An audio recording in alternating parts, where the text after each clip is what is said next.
بسم الله الرحمن الرحيم وهذا كتاب أنزلناه مبارك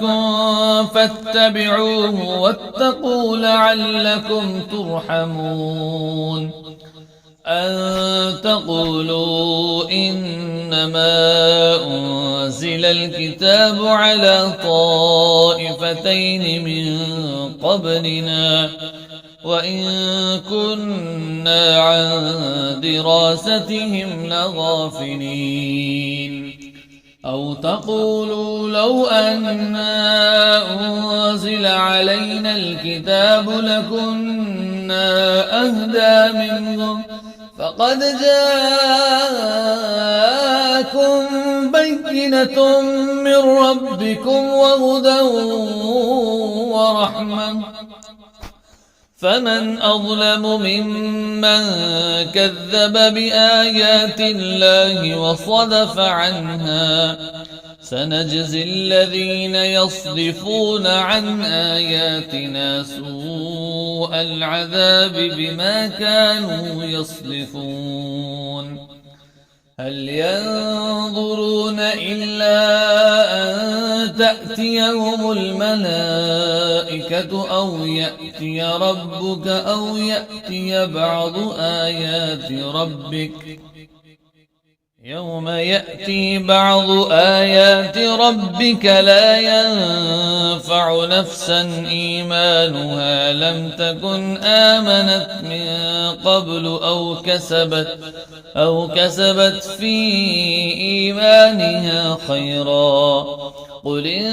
انتظروا إنا منتظرون إن الذين فرقوا دينهم وكانوا شيعا لست منهم في شيء إنما أمرهم إلى الله ثم ينبئهم بما كانوا يفعلون من جاء بالحسنة فله عشر أمثالها ومن جاء بالسيئة فلا يجزى إلا مثلها وهم لا يظلمون قل إنني هداني ربي إلى صراط مستقيم دينا قيما ملة إبراهيم حنيفا وما كان من المشركين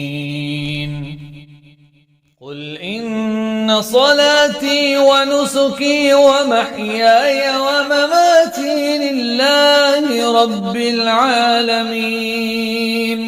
لا شريك له وبذلك أمرت وأنا أول المسلمين قل أغير الله أبغي ربا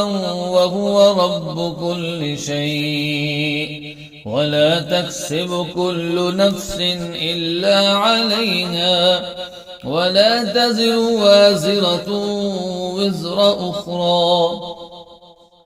ثم إلى ربكم مرجعكم فينبئكم